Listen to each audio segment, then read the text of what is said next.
Yeah, I see everybody coming in. Hey, nerds. Hey, Brett.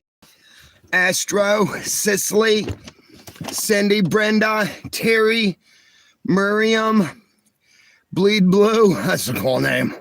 Did you know, as a matter of fact, that all blood hemoglobin is actually blue within a non-oxygenated environment? So when you get cut and you bleed, the reason it's red is because of the hemoglobin being exposed to the oxygen and nitrogen-rich atmosphere that we live in. And so we all bleed red, but truthfully, our blood is blue. Is that kind of weird? Yeah. I know. Sometimes like something just pops in my head. Have you actually hit that like button 32 times in a minute and 50 seconds? You have. Thank you, guys. Thank you so very much. I don't even know how that many of you hit that button within 2 minutes. It's 34. It's amazing. I'm just having a good day. I've decided, screw it. I'm just going to have a good day, you know? And there's no reason not to, honestly. We all wind up wearing the lines that we smile to. You know that old saying, keep making that face and it'll stick that way? That's, if you notice people as we get older and stuff, the lines that start to stick no matter what look we have, that's either frown or smile lines. There are others too. I've kind of started getting into that thing. It was a Chinese medicine thing that I've been reading lately. It's pretty cool. So I just decided that I want to smile more. And a lot of that just comes from deciding that there's more to smile about, if that makes sense. Yeah. Sun Tzu, how you doing, Sun Tzu? Verge, still red. I don't know what that means, buddy. If you're talking about red and blue like politics or something, I don't do either. I think both sides suck. All right, now watch me get canceled. But no, truthfully, it's one side of the knob or the other, in my opinion. I used to drive taxi cab. I've driven taxi cab about 3 times in my life. I drove pizza for like, I don't know, 4 or 5 times or something. And normally during the winter, right? And so I'd be driving along and I like to smoke, so I'd have the window down, you know, and the cab or the pizza car would get cold. So I'd turn the heater all the way up, right? I'm like, it's cold in here. Let's crank that dial to the whole other side, right? Let's turn this baby up and get warm. Well, about 10 minutes later, all of a sudden the cab or the pizza car is boiling hot. I'm shedding off my jacket and stuff. I'm like, it's burning up out here. I turn that dial all the way to cold. I roll down the window. About 10 minutes later, I'm in there shaking again. And I'm like, freaking cold, right? It took me longer than I want to admit. It took me years, actually, to realize that if I turn that knob just about to the middle and I leave it there a little while, maybe longer than 10 minutes, all of a sudden, the cab or the pizza car got a nice, livable temperature. And that's the way I feel. That's the way I feel about politics. Is that we're just either left or right. We're either hot or cold, right? It's like, I think that people are just trying to take the other side off now. I don't think that we're trying to live together. I think we're just trying to do, say, and act in ways that make the other side think that they suck and to hurt their feelings and make them feel bad. But you know what? That's a retaliatory thing. As soon as the other side gets the opportunity, they will respond with the same energy that we have treated them with.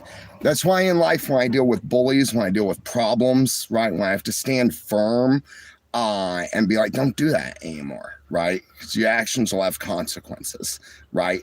I always try and remember that when I get that firm ground and I am winning, not to ultimately crush the other enemy, not to make them feel like they made me feel, you know.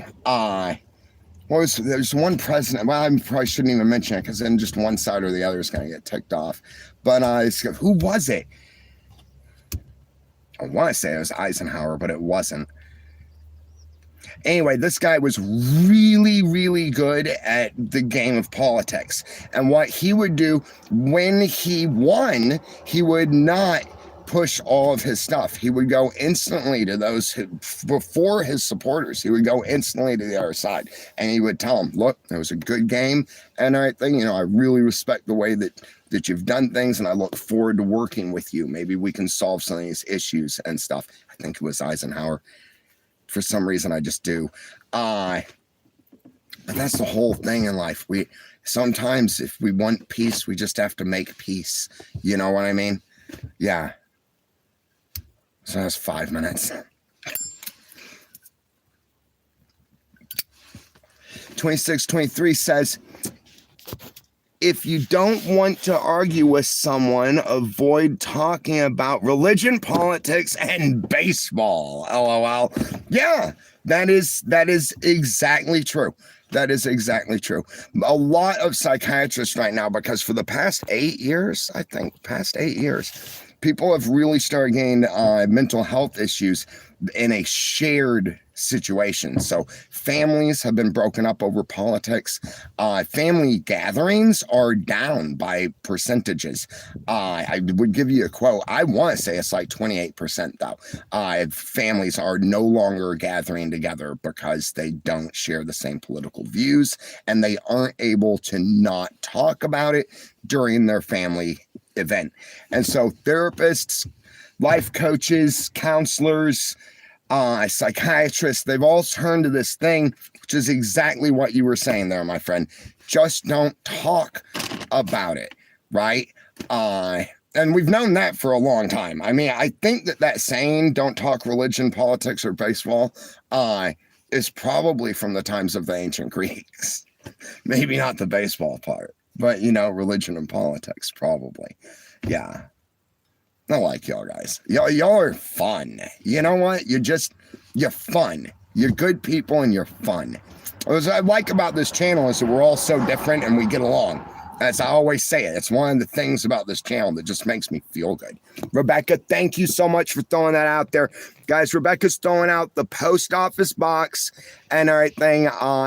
So it's y'all guys, if you've got cold weather gear or something that you want to send this way, there are people here that need it. We will make sure that they get that cold weather gear and your support without any revenue, just free of charge. All it's going to cost is for you to go into your closet, get some blankets or some coats and ship them out this way.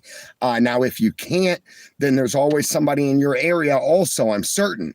If you drive around, there's going to be somebody at a gas station. You just get out, be careful. All right. You got to be careful. We as people have to be careful when we do these things. All right. So you can throw a blanket at somebody. You know what I'm saying? If you can't afford to ship it. So if you're like me, you might even need that blanket.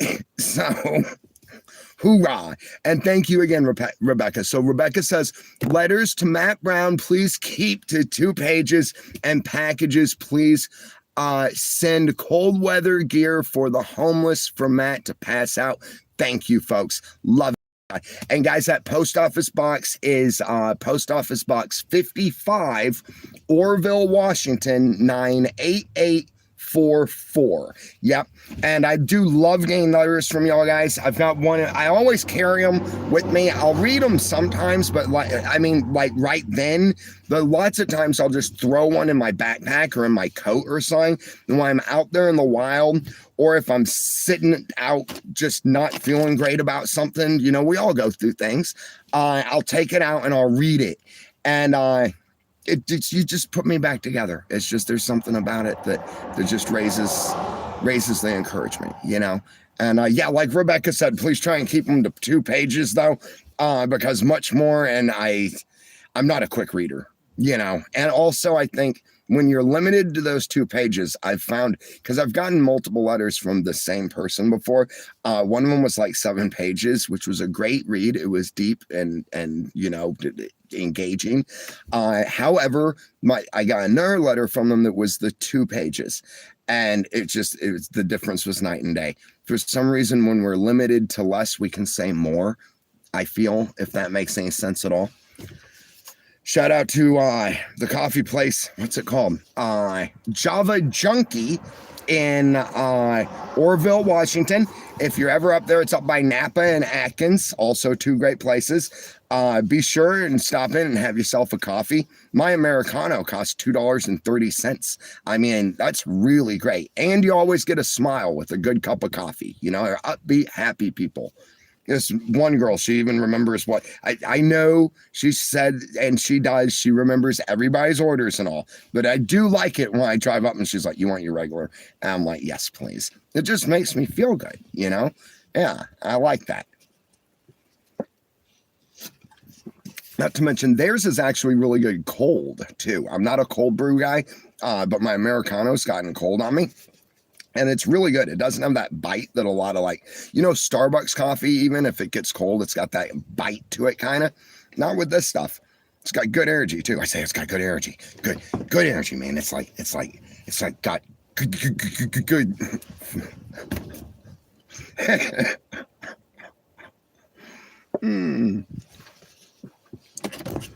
So good. Hey, Joyce. Joyce Lyons is saying hi to John. Why is this thing not moving? Have we gone frozen? I still try and stick with the right grammar. I know we've just thrown it out and it doesn't really matter, but still, I try, you know. I think that the next generation and the one after that, though, they're going to hit the reset button on a lot of stuff.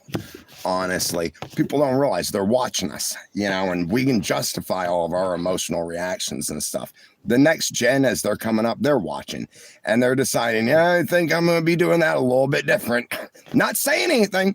They're not saying anything, but I guarantee they're watching, thinking, I think I'm going to do that a little bit different.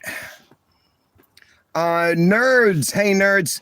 Nerds says it's private for Mac. Okay. Okay, yeah. You just message me, Nerds. Just message me, my friend. Eric Gallant says, hi from PEI, Canada. Do you know where that is? No, my friend, I don't. PEI. I will have to Google that.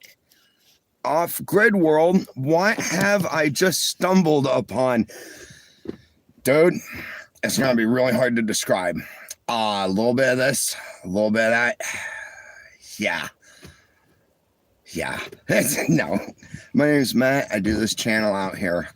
Just mainly adventures. I like to sit and talk to y'all guys. We got a really great community here that we've built over the past 5 years of really cool people that all get together and chat together. We share life experiences, fails, wins. Yeah, we're just trying to survive. Really, it's like a town. It's just this little town that we made out here on YouTube. And welcome, Off Grid World. I hope that you enjoy. Check out some of the adventure videos. It sounds like if you're into the off grid, you'll like some of the things we do up there on the mountain, I'll bet. Kim, okay. It read Total You says, why are some of you so hateful? This is ridiculous. Keep your comments to yourself. Yeah, it's a thing, my friend. A lot of people get on and they do spamming of hateful things and stuff on the internet. It helps me to realize what's happening. It's not that they're terrible people or anything like that.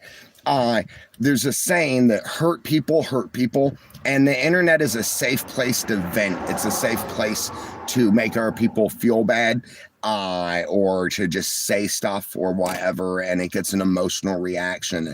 When we don't feel important, when we don't feel heard, and when life isn't on our side, or we don't feel, lots of times the human reaction is to lash out. It's the same reason why, like, trying to talk to a friend that you might be in an argument with, talking nice doesn't seem like it gets anywhere, but then if we're mean, then it moves, if that makes sense. You know, you get a reaction out of that meanness, where it being calm and kind might not get any reaction, you know, unless you're an aggravating moron who does that stuff on purpose, but that's entirely different story. But most of these people, they're just hurt and they don't feel like they're heard, and so they come in and they just say stuff. But that's why we've got great moderators here. Also, throughout these many years, I've discovered that there is a breakthrough point to some people if we can just accept them and try and understand them and let them know that right there. Be like, whatever you're going through, I'm sorry. I hope that it gets better. You know, this channel here, if you want some people that you could jump in and just talk to and stuff, maybe we could be here to support you too, you know. And it's worked over the past few years. I have a few friends now, and I'm proud to call them my friends, that we start out that way. We start out with them jumping on saying just some of the most hateful, hurtful things. And I was like, I understand, you know, it must be so hard, and just try and put myself in their place. And after a while, you know, all of a sudden the people that didn't feel heard, they feel heard. And now that they feel heard, they can say what they really wanted to say, because it's not really the bad thing that they wanted to say. They just wanted to be heard when they say it. And yeah, if that makes any sense at all, you know.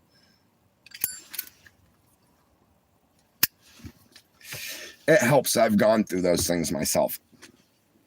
I mean, you're the one who's screamed and yelled obscenities and you know, done all this shitty behavior and stuff, and try to live a better life. It helps, because then we can place ourselves into those people's mind, you know, or at least as closely as we can into their situation, which makes it a lot easier to forgive. That's why I tell people, forgive yourself.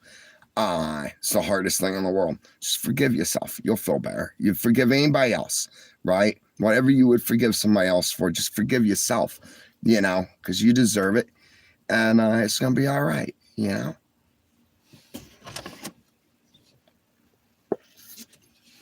It's a beautiful day. It's cold. There is, like, when you stand in the shade, it's cold. I like that when you have somewhere to go. You know what I mean?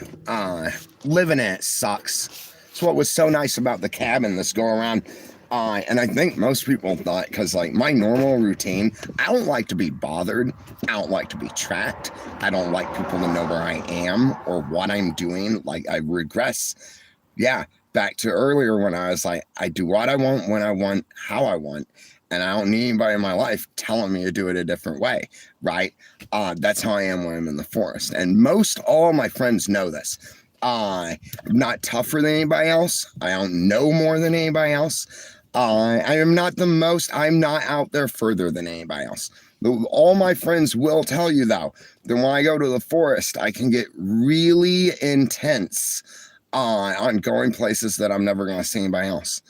And I think this time everybody was expecting that. They feared that I do the G.I. Joe thing.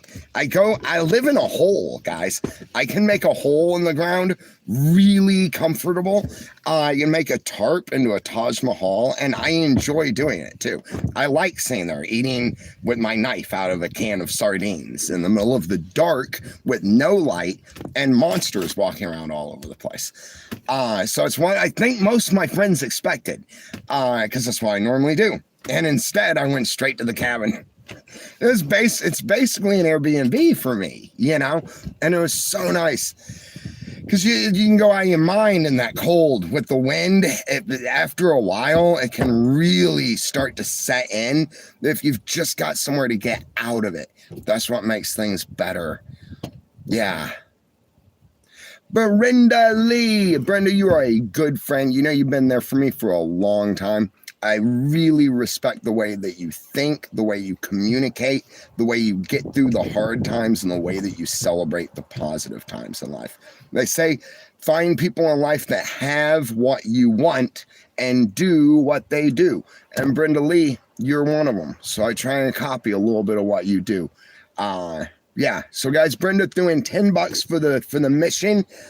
Be sure to give that a like for her down there, guys. I'm gonna give you a like and a heart, Brenda. Brenda says, I hope your teeth are better and they tightened the back up. I hope your teeth are better. Oh, it's a double text. Yep. Thank you, Brenda. Yes, they are. They are much better. For anybody that doesn't know, I did a face plant about 16 days ago into a hardwood drop block floor. I got to see drop block forests from a whole new perspective, and I gained quite a bit of respect for them at the same time. Yeah, no, so some of my front teeth were wobbly and stuff, but they're fine now. And yeah, my whole face was obliterated, actually. It was pretty, it was rough. And you know what? Between us, I'm actually kind of glad for it. So I've spent this past year training not just in weightlifting and endurance, also in a little bit of like self-defense, right? And as I've gotten older, and especially with the bad things that I've done, you know what I'm saying, right? I was wondering how my face and head and my neck and everything would do in a bout of blunt force trauma, right?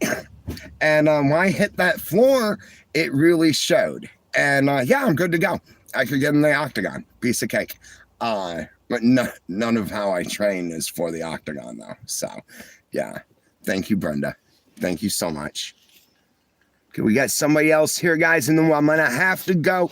Alan, what's up, mate? How are you doing, guys? Alan threw in $15 for the cause. Let's get him a like on there, friends. And I want to give you a heart there, Alan.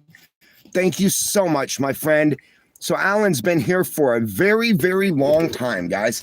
He's a good friend and an excellent member of this community. Much like Brenda, he is a true thinker who speaks of his own life experience and realizes that people are different, realizes that people have different needs and expectations in life. He's always a really good communicator here in the chat. He's always really helpful with like the new people and stuff.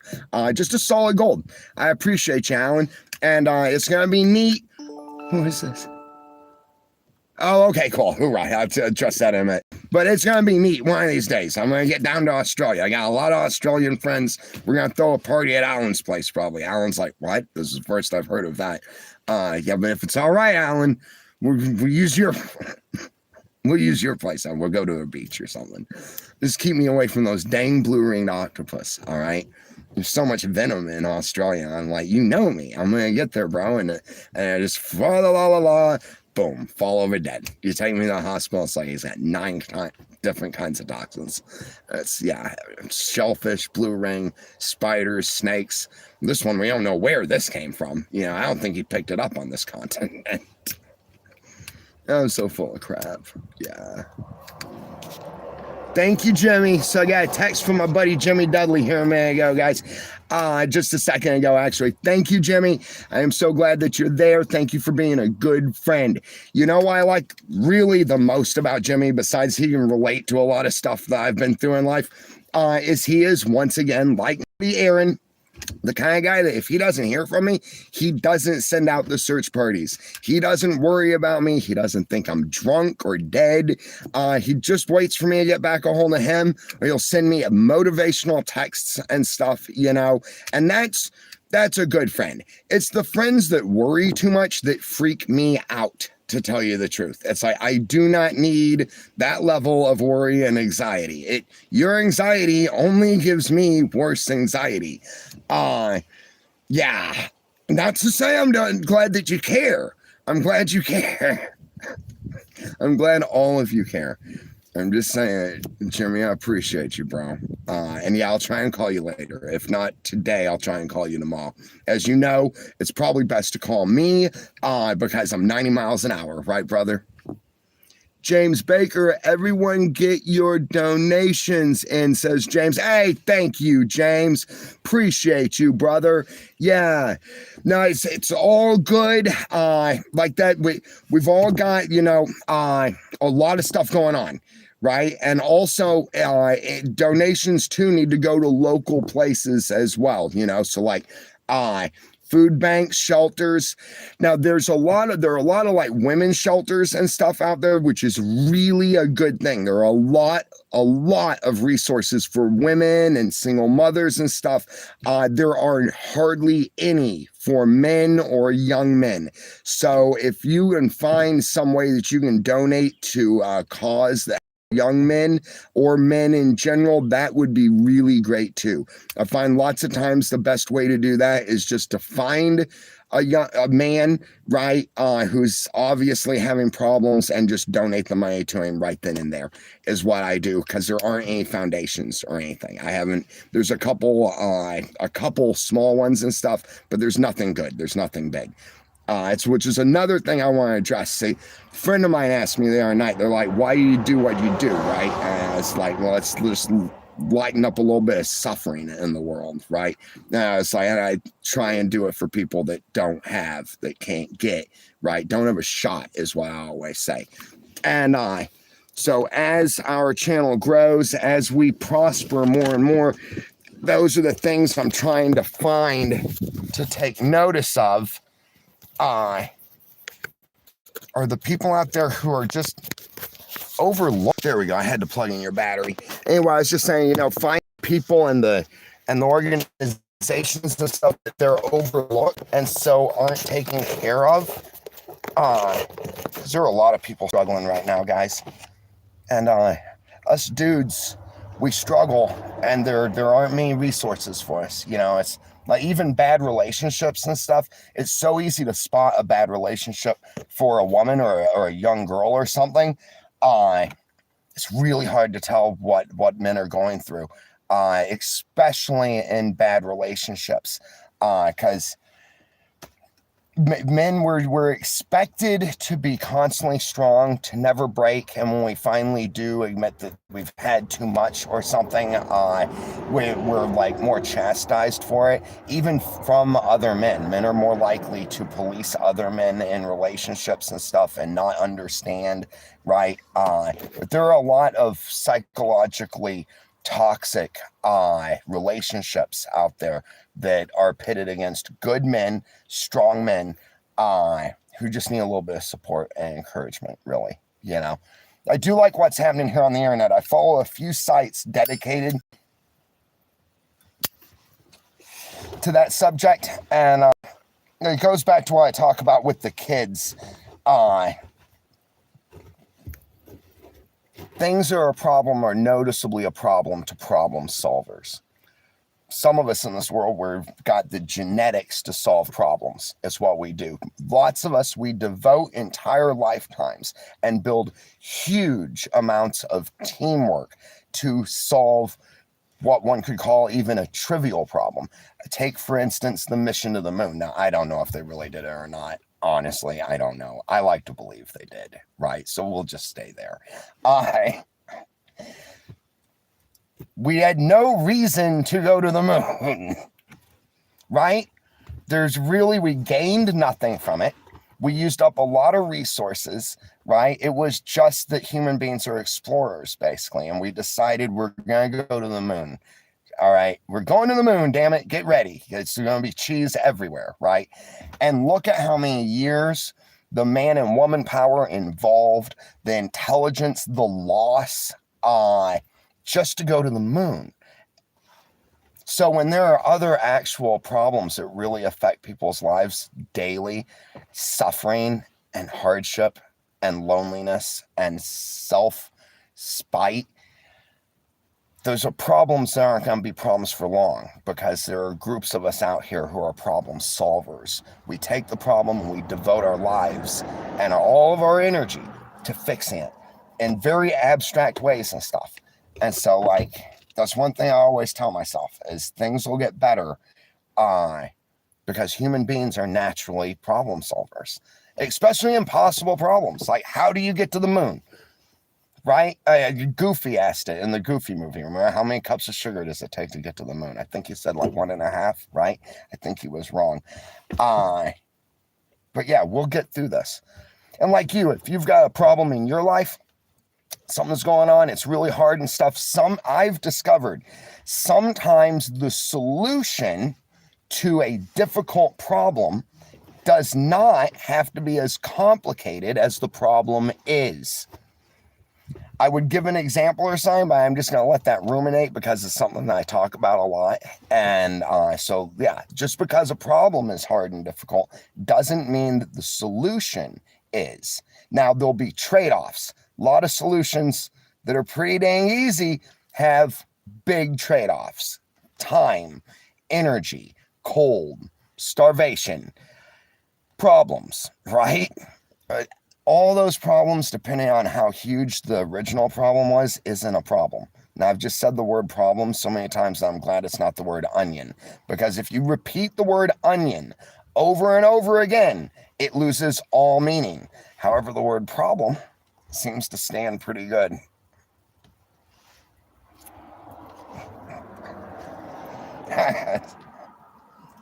Yeah. I'm always like, well, that happened.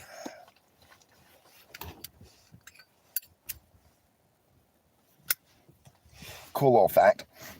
Scientific and everything. You can Google it. I recommend that everybody Googles everything I say. I actually recommend that everybody Googles everything anybody says.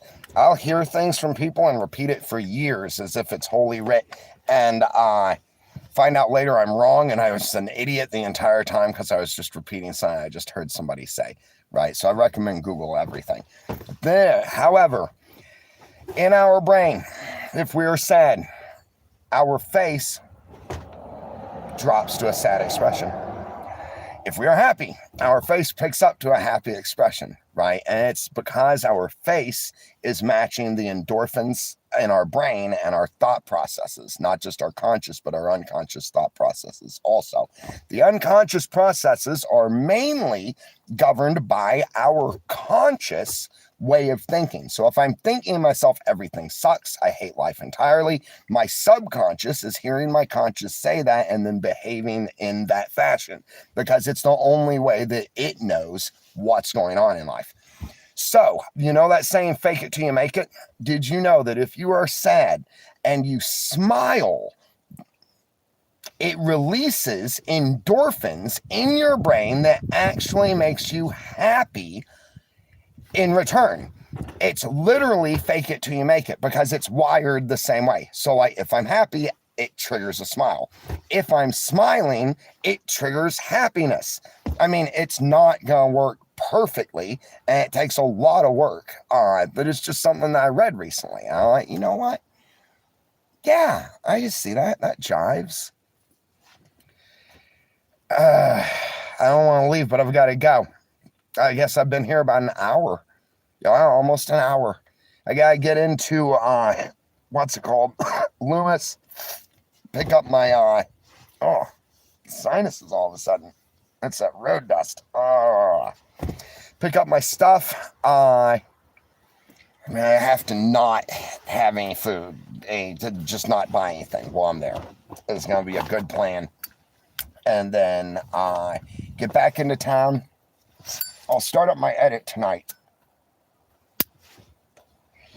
I've got everything that I had up on top of the mountain to make it until payday, which is nice, because I'm just gonna, are we learning? I'm just going to keep, Terminator. I'm going to keep eating everything like I was on the mountain, except now I can go to the gym instead of having to lift a rock at night, and that'll be nice. Also, being able to run the Interceptor down there, now that I know it takes hardly any fuel, will be great, because I don't have to be walking all the time. I'll just do the walking while I'm handing out cold weather gear and stuff. And, yeah, I got tobacco, papers. I hate coughing on here. Actually, sometimes I really try and fight it, because I still get people who like comment and stuff. And I'm like, yeah, I get it, right? But still, sometimes I just feel like I justify, how's that go? I justify other people's ideas through my own actions, or even just natural body functions, if that makes sense. It's a weird concept. It's just the things I think about. Hang on. Dean Dockery. Hey, Dean. Thank you so much, brother. Dean put in $10 for the mission, guys. Let me get you a like and a heart. Bought a comment, says, problems equal opportunity. Yes, dude. Right on. Problems equal opportunity, guys. That is so true. I love to think of it that way too. I also like to think of it as education. So it's like an opportunity for education as well. You know, it's not only what did I do well, it's what could I have done better. You know, that's why I like being in the same repetitive problems also, because it gives me more ability to learn from it. So I was in a bad relationship once that just mirrored so many other bad relationships I had been in. And when I realized that it was like the same, it was just a different person, I actually began to study it from inside the problem, right? And it made surviving the bad relationship easier and better, because I felt like not only that, so studying it while it was happening kept me out of the present of it happening and put me into a more positive future. And then afterwards, it gave me the education to be able to actually stop and reflect on the different psychological similarities in toxic individuals and the way they behave in toxic relationships. Yeah. So, no, I love that. Problems equal opportunities equal success. I'm just going to add that there. Dean. Hoorah. It's a strong name, bro. I've got several friends named Dean, actually. Yeah. I love the one sentence names too, right? Like Matt or Max. That's not a sentence. It's a, what the hell do you call that? Shit. Pardon my language. I feel so not smart right now. Syllable. There we go. It's a syllable, but you got to do it with the hand gestures too. Syllable. Try that at the grocery store. See if you don't freak somebody out. Be like, I'd like the bread. Yeah. All right. Bye. I don't know, guys. I gotta get the heck out of here. Thanks for being here. I will do a live tomorrow. I'm going to keep hitting these lives probably every day. I like to sit down and chat with you. Hopefully, tomorrow's awfully optimistic. Tomorrow or the next day? Next day. I'm going to stop doing that. I'll get an adventure video out. Now, full disclosure for all of you true wilderness adventure junkies out there, which I think you rock. We're going to start out in town just the way things were. We're going to tell the story. It's probably going to be like a 5 or 6 part. There are going to be like 6 or so. Let's see, what will that be? Probably 8 part. And 6 of those are probably going to be forest adventures. So you're going to love them. The others are going to be the beginnings and ends of the adventure itself. Yeah. Let me roll through the comments real quick, and then we will get the heck out of here, guys. And thank you guys for hitting the like on everybody's donation. It really helps. 8K Grown says, no, you rock. Now you rock, bro. Joyce Lyon says, bye, everyone. Take care. Bye, Joyce. Kathy Redwine. Hey, Kathy. You know, Kathy, every time I read your name there, the red wine part, it always makes me think we would probably have really got along well while I was still drinking, because I loved my red wine. I really did. It didn't matter what brand or anything. I was definitely a red wine guy. And thank you, Kathy, for always being here and always being such an important member of the team here, of the community. And I'm sorry for giving you crap. Michelle Nelson, woohoo, right on, Michelle. Kathy Mary, stay strong, right on, Kathy, you too. B Sanders, woohoo, right on. Tim says, have a good one, brother, you too, Tim, right on, bro. Adventures with Midge, Matt, check your mail. Yep, I'm on it, Midge, thank you. Cicely, learn to rest, not to quit. Love it. Oh, Cicely, that is so good. Learn to rest, not to quit. That's awesome. John Phantom, bye and good night. Everyone, bye, John. Thank you. Good night to you. Ramona, Nath. Hi, Ramona. JT's in the house. How you doing, JT? Hey, it's good to see you. Dry Water, the one and only. Work on the second half of Can't the Squirrel. in the cabin, buddy. Right on. That's what I was doing. I've just got to come up with the last part of it. And most of the rest of the story is solid. Bye, Britta. Thank you so much. Shout out to the mods. Bye, nerds. Bye, Erica. Bye, Britta. Thank you, ladies. Mustafa, how you doing? Ashley Light. All right, guys. I'm out of here. Never give up. Never surrender.